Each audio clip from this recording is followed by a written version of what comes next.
Hello and welcome you all to civil सोशन। जैसे कि हम सब कई सारे आर्टिकल्स देख रहे हैं कि इंडिया ने विड्रॉ कर लिया है कॉप 33 इन 2028 की जो बिड थी अपनी उससे। होता क्या है कि हमको अगर कोई भी कॉन्फ्रेंस ऑफ पार्टीज होस्ट करना है तो उसके लिए हम एक बिड देते हैं और वो बिड हमने दी थी कॉप 33 को होस्ट करने के लिए 2028 में, जिसको हमने विड्रॉ कर लिया है। तो आइए बेसिकली जानते हैं कि सबसे पहले तो एक कॉप क्या है एंड उसके बाद फिर कुछ उसके भीतर भी जानेंगे कि क्यों ऐसा हुआ और क्या इसके इम्प्लीकेशंस हैं। ठीक है। तो बेसिकली कॉप होता क्या है? कॉप ये पुलिस वाला कॉप नहीं है, एक कॉन्फ्रेंस ऑफ पार्टीज है। तो क्या कांग्रेस बीजेपी कुछ मिलकर करने वाली है? नहीं, ऐसा कुछ नहीं है। कॉन्फ्रेंस ऑफ पार्टीज बेसिकली होता क्या है कि एक एनुअल क्लाइमेट समिट होती है जो कि United Nations framework convention on climate change एक कन्वेंशन है जिसके बेसिस पे ये होती है। ठीक है, यूएनएफ ट्रिपल सी जिसका नाम आपने सुना होगा। तो बेसिकली तो ये क्या है, ये होता ये है कि ये एक फ्रेमवर्क कन्वेंशन है, यानी एक कन्वेंशन बनाया गया है कि क्लाइमेट चेंज को कैसे टैकल किया जाए। उसके लिए सारे देशों की पार्टीज यानी लगभग सारे देश जो कि इसमें पार्टीज हैं वो मिलेंगे और वो डिस्कस करेंगे कि क्लाइमेट चेंज के लिए क्या किया जाए। चलिए, कॉप समझ गए हम। तो इसमें होता क्या है कि ये 200 कंट्रीज को एक साथ लेके आता है ताकि वो क्या कर सके, अपने जो क्लाइमेट कमिटमेंट्स हैं कि भाई हम इतने दिन तक नेट ज़ीरो हो जाएंगे, इतनी ज़्यादा रिन्यूएबल एनर्जी हम क्रिएट करेंगे, फॉसिल फ्यूल्स को छोड़ देंगे। तो ये जो कमिटमेंट्स हैं इसको रिव्यू किया जाए, फिर नेगोशिएट किया जाए ताकि ग्लोबल क्लाइमेटिक रूल्स को स्थापित किया जा सके। हर कंट्री अपनी मनमानी न करे, ग्लोबल क्लाइमेट कंडीशंस को भी ध्यान में रखें और ऑब्वियसली एक स्ट्रेंथन किया जाए उन एक्शंस को ताकि इमिशन, फाइनेंस और एडॉप्टेशन मेजर्स लिए जा सकें। इमिशंस को कम किया जाए, फाइनेंस को बढ़ावा दिया जाए और एडॉप्टेशन यानी जो क्लाइमेट चेंज हो रहा है उससे अडॉप्ट भी कर पाएँ उसके लिए भी यहाँ पे डिस्कशंस होते हैं। और इसमें जो सबसे ज़्यादा फेमस है हमारा कॉप 21, क्योंकि इसी के साथ पेरिस एग्रीमेंट आया था जिसमें हमने डिस्कस किया था कि भाई हम 2 डिग्री सेल्सियस के नीचे ही तापमान को रोकेंगे और 1.5 डिग्री सेल्सियस से ज़्यादा नहीं बढ़ने देंगे। ऐसा हमने कसम खाई थी, बट वो टूटता हुआ दिख रहा है। बट फिर भी इसीलिए कॉप 21 पेरिस एग्रीमेंट इसका मानक बनता है और काफ़ी फेमस होता है। तो चलिए, ये देख लिया हमने। अब हुआ क्या है कि भाई इंडिया ने कुछ बिड रखी थी जिसकी वजह से हम सब ये डिस्कस कर रहे हैं। इंडिया ने कहा था कि भाई नरेंद्र मोदी जी ने अनाउंस किया था कि हम इंटेंट शो करते हैं, यानी हम संभावना अपनी शो करते हैं, एक इंटरेस्ट दिखा रहे हैं कि हम कॉप 33 जो 2028 में होने वाला है उसको हम होस्ट करना चाहते हैं। अच्छा, तो ये एक मेजर डिप्लोमेटिक सिग्नल जा रहा था कि हम एक मेजर पावर हैं ग्लोबल साउथ में, उसके लिए हमने देखा था। और इसीलिए ये इंडिया का एक अटेम्प्ट भी माना जा रहा था कि ग्लोबल साउथ का वो लीडर बन सकता है क्लाइमेट डिस्कोर्स में, यानी क्लाइमेट कंडीशंस को और क्लाइमेट जो भी इंफ्रास्ट्रक्चर है उसको बढ़ावा देने में ग्लोबल साउथ को हम लीड कर सकते थे। तो एक बहुत ही बोल्ड मूव था हमारे लिए।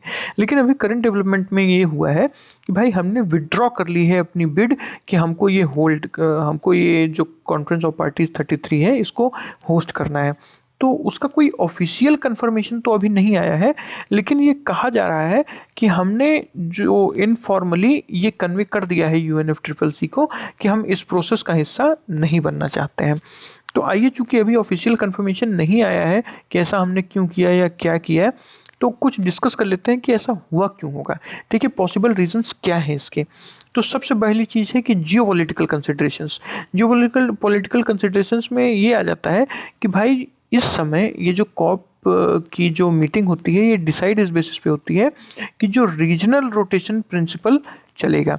रीजनल रोटेशन प्रिंसिपल मतलब कि अगर किसी एक रीजन ने होस्ट कर लिया है, किसी एक रीजन ने, जैसे यहाँ पे जो कॉन्फ्रेंस ऑफ पार्टीज अभी लास्ट हुई थी, तो कॉन्फ्रेंस ऑफ पार्टीज जो 2023 में हुई थी वो दुबई में हुई थी। ठीक है, तो अगर किसी एक रीजन ने, यानी दुबई में किसी रीजन ने, दुबई एशिया का पार्ट है, तो अगर दुबई ने होस्ट कर लिया है तो अब एशिया के किसी पार्ट को यहाँ की जो प्रेसिडेंटशिप है वो नहीं मिल सकती है, यानी यहाँ की होस्टिंग कंट्री नहीं हो सकती है, अब कहीं और की होगी।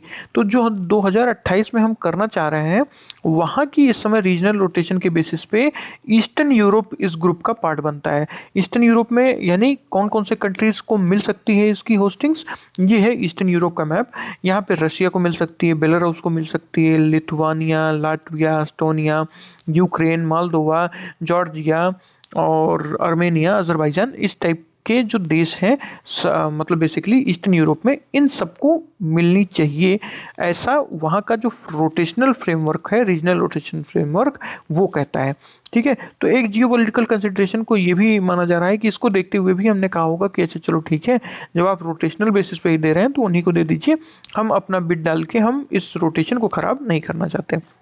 और ऑब्वियसली एशिया पैसिफिक ग्रुप का पार्ट है, जिसकी वजह से जो डिप्लोमेटिक फ्रिक्शन है उसको अवॉइड करने के लिए हमने इसको वापस ले लिया।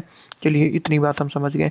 फिर दूसरा ये कहा जा रहा है कि फाइनेंशियल और लॉजिस्टिकल बर्डन की वजह से भी हम इसको वापस ले सकते हैं। जैसे कि अगर हमको कॉन्फ्रेंस ऑफ पार्टीज होस्ट करनी है तो हमको एक मैसिव इंफ्रास्ट्रक्चर चाहिए, क्योंकि लगभग 50,000 से ज़्यादा डेलीगेट्स आते हैं अपने डेलीगेशन के साथ।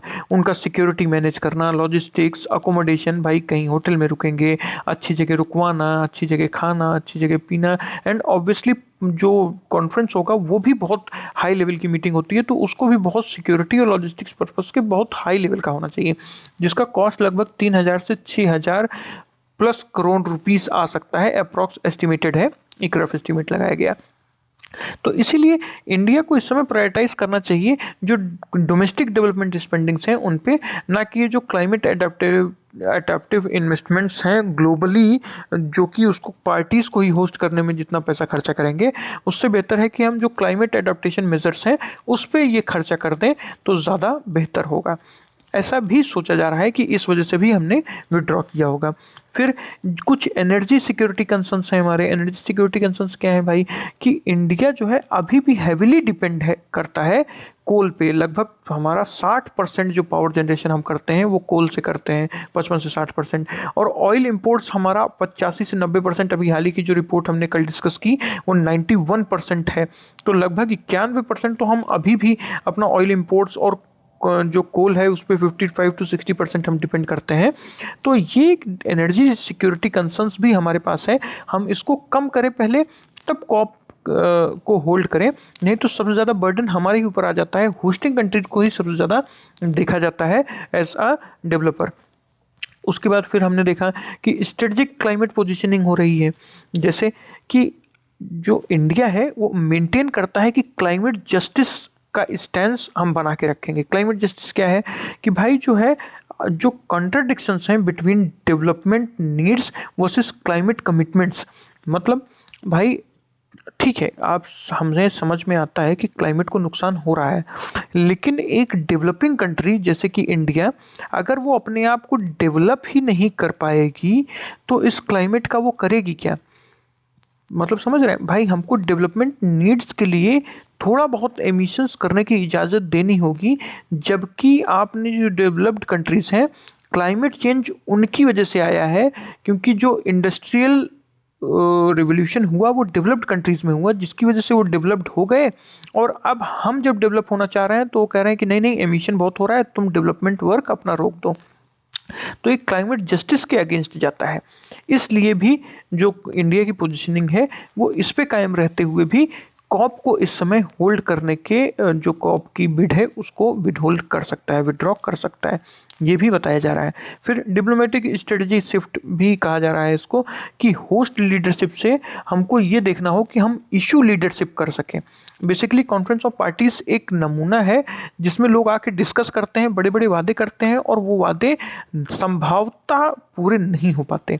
इससे बेहतर है कि हम होस्ट लीडरशिप पे ना जाएं, हम इशू बेस्ड लीडरशिप करें। जैसे इंटरनेशनल सोलर अलायंस, भाई अगर हमने सोलर अलायंस ही बना लिया और सोलर पावर से हमने पावर ग्रिड्स को अपने जोड़ा और उससे पावर जनरेशन हमने करना शुरू कर दिया, तो हमारी कोल पे भी डिपेंडेंसी घट जाएगी, ऑयल इंपोर्ट्स पे भी डिपेंडेंसी घट जाएगी, और हम क्लाइमेट चेंज का गोल इन जनरल अचीव कर भी लेंगे।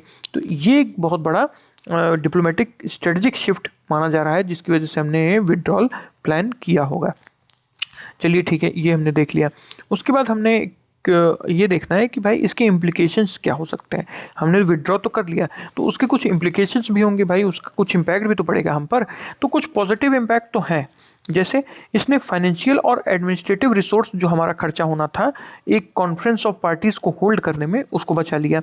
और इसकी वजह से जो डिप्लोमेटिक कंटेस्टेशन है, बेसिकली जो डिप्लोमेटिक एग्जॉशन होता है, इससे बेहतर हम अपने क्लाइमेट चेंज पे ध्यान दे दें तो वो ज़्यादा बेहतर हो सकता है, बजाय इसके कि हम खाली व्यवस्था करने में लगे रहें।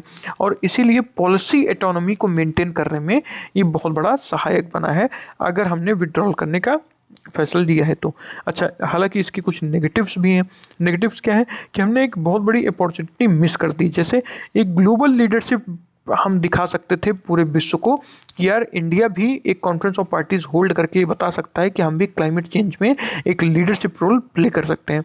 और ऑब्वियसली अगर होस्ट कंट्री इंडिया होता तो एजेंडा सेटिंग की पावर भी इंडिया के पास आती, जिससे हमारी लीडरशिप और बुलंद हो सकती थी। हम खुद एजेंडा सेट कर सकते थे कि कॉप में क्या डिस्कस हो सकता है। ठीक है, तो चलिए ये भी हमने डिस्कस कर लिया। फिर इम्पैक्ट क्या हो सकता है ग्लोबल क्लाइमेटिक पॉलिसी पे इसका, वो हम देख लेते हैं कि भाई ग्लोबल साउथ के लिए तो ये हो सकता है कि अगर इंडिया एब्सेंट हो जाता है होस्ट की, मतलब अगर इंडिया होस्ट नहीं करता है, अपनी होस्ट से एब्सेंटीज ले लेता है, तो ये डेवलपिंग कंट्रीज की वॉइस को कमज़ोर कर देता है। If we have a voice to say something in the global sphere, तो उसके लिए इंडिया इंपॉर्टेंट था। अब इंडिया एज अ होस्ट अगर नहीं रहेगा तो ग्लोबल साउथ की जो आवाज़ है वो बुलंद कम हो पाएगी ग्लोबल स्फेयर पे। इसीलिए एक लीडरशिप वैक्यूम भी इसको लोग मान रहे हैं कि ग्लोबल साउथ की अब बातें कम रखी जा पाएंगी, क्योंकि अगर होस्ट होता तो जैसा हमने डिस्कस किया एजेंडा सेटिंग पावर होती और काफ़ी कुछ बता सकता था। चलिए ये भी हो गया। हालांकि ये जो डेवलपमेंट कंट्रीज़ हैं इनके लिए ईजियर टू डोमिनेट एजेंडा ये हो सकता है, क्योंकि डेवलप्ड कंट्रीज़ बहुत ज़्यादा इस समय इन्फ्लुएंस में रहेंगी, क्योंकि इंडिया ने अपना जो होस्टिंग राइट्स है वो विड्रॉ कर लिए हैं। इसलिए जो क्लाइमेट फाइनेंस यानी डेवलप्ड कंट्रीज से हम मांगते हैं कि भाई तुम तो डेवलप हो गए, अब जो डेवलपिंग कंट्रीज हैं उनको कंपनसेशन फंड दो, क्योंकि वो डेवलप नहीं हो पाए हैं और कहा जा रहा है कि एमिशन कम करो, तो एमिशन कम करेंगे और तब भी डेवलप अगर होना है तो उनको कुछ कंपनसेशन चाहिए। तो क्लाइमेट फाइनेंस के टर्म्स पे डेवलप्ड कंट्रीज को मनाना बहुत मुश्किल हो जाएगा, और carbon market rules developed countries खुद अपने तरीके से उसको डेवलप कर लेंगी और डेवलपिंग कंट्रीज को बहुत ज़्यादा घाटा फेस करना होगा। ये भी कुछ क्लाइमेट पॉलिटिक्स यहाँ पे चल रही थी, जिसकी वजह से इंडिया का जो विड्रॉन है वो एक शॉकिंग तौर पे देखा जा रहा है। हालांकि ये भी देखा जा रहा है कि जो इंडिया के क्लाइमेट क्रेडेंशियल्स हैं वो भी कुछ अचीवमेंट्स में हैं। जैसे हमने कहा है कि हम नेट जीरो टारगेट 2070 तक अचीव करेंगे, ठीक है, और 50% non fossil fuel capacity target है हमारा 2030 तक बिल्ड करने में। और हम ये भी कह रहे हैं कि हम जो सोलर एनर्जी है और ग्रीन हाइड्रोजन मिशन है इसमें लीडर बन के उभरेंगे आने वाले समय में। तो ये हो सकता है कि भले ही हम होस्ट ना कर रहे हों, लेकिन इंडिया रिमेन्स अ की negotiating power in the world. हम एक की नेगोशिएटिंग पावर यानी बहुत कुछ नेगोशिएट करा सकते हैं ग्लोबल साउथ के लिए। हम अब भी कॉप में बेसिकली, ठीक है, कॉन्फ्रेंस ऑफ पार्टीज में हम बहुत कुछ नेगोशिएट कराने की पावर रखते हैं अब भी अपने इन्हीं सब वजहों से। तो ठीक है, ये भी हमने देख लिया। और कुछ एनालिटिकल पर्सपेक्टिव्स एक बार देख लेते हैं कि भाई ऑब्वियसली प्रैग्मेटिक डिप्लोमेसी है। भाई हम बहुत छोटा नहीं सोच रहे हैं कि हम खाली किसी एक चीज़ को हम होस्ट करा के ही वीर बन सकें। हम अपने क्लाइमेट एजेंडाज पे ध्यान देके ग्लोबल साउथ की आवाज़ इन किन प्रकारेण बुलंद कर ही सकते हैं, इतनी ताकत है इंडिया के पास। उसके लिए उसको होस्ट करने की ज़रूरत नहीं होगी। एंड ऑब्वियसली जो ओवर कमिटमेंट प्रेशर है उसको भी अवॉइड करना चाह रहे हैं कि भाई अगर हम होस्ट कंट्री हैं तो हमको और ज़्यादा कमिट करना पड़ेगा, हम उसको भी अवॉइड करना चाह रहे हैं। I am very sorry. और जो डोमेस्टिक ट्रांजिशन है उस पर हम फोकस करना चाह रहे हैं, बजाय इसके कि हम दुनिया को दिखाने में बिजी हो जाए। फिर क्रिटिसिज्म भी इसका हो ही रहा है। ऑब्वियसली ये सिग्नल करता है कि जो क्लाइमेट लीडरशिप है उससे इंडिया अपने आप को पीछे खींच रहा है और एक सॉफ्ट पावर अपॉर्चुनिटी को मिस कर रहा है इसमें इंडिया, ताकि वो एक लीडरशिप रोल प्ले कर सके। और एजेंडा सेटिंग का इन्फ्लुएंस ऑब्वियसली जो होस्ट कंट्री है उसी के पास होता है, तो इंडिया उससे भी वंचित रह जाएगा, ये भी बोला जा रहा है। हालांकि एग्जाम्स के लिए कुछ वे फॉरवर्ड हम सब यहाँ से लेके जा सकते हैं। हमको क्या करना है basically, India what should India do, तो इंडिया को कंटिन्यू रखना है अपना इशू बेस्ड लीडरशिप, जो कि इंटरनेशनल सोलर अलायंस हो गया, ठीक है, और भी बाकी जो रिन्यूएबल एनर्जीज हैं हैं उनमें जो इंडिया का रोल है, बायोडाइवर्सिटी फ्रेमवर्क्स हो गया, इन सब पे इंडिया का अपना रोल बनाए रखना है। ठीक है। अच्छा, क्लाइमेट फाइनेंस जस्टिस का अपना जो पुश है उसको बरकरार रखना है कि भाई अगर डेवलप्ड कंट्रीज ने पैसा कमा लिया है तो डेवलपिंग कंट्रीज को वो पैसा ट्रांसफर करें, क्योंकि उन्होंने क्लाइमेट को बर्बाद करके ही पैसा कमाया है और अब डेवलपिंग कंट्रीज पे भी वो बर्डन है कि क्लाइमेट को सुधारें, तो उसके लिए उनको फाइनेंस देना होगा। इसका पुश हमेशा इंडिया को बरकरार रखना होगा। और डोमेस्टिक ट्रांजिशंस के लिए जैसे रिन्यूएबल एनर्जी एक्सपेंशन हो गया, ईवी इकोसिस्टम हो गया, इसके लिए हमको और सब्सिडाइज्ड रेट पर सब्सिडीज देकर इसको पुश देना ही होगा ताकि हम रिन्यूएबल एनर्जी पर जल्दी से जल्दी शिफ्ट हो सके।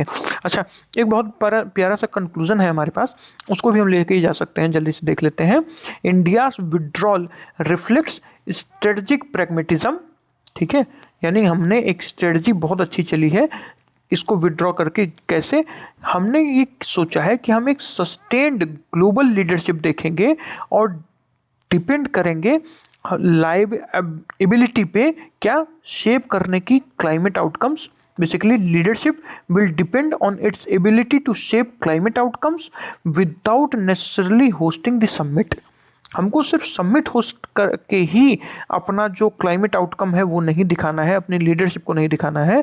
बेसिकली हमको बिना उसके ही अपने क्लाइमेट आउटकम्स को दिखाते हुए एक लीडरशिप रोल प्ले करना है। सो इसी के साथ if you like this topic, आपको समझ में आया हो, then like share and subscribe to our channel. Thank you so much.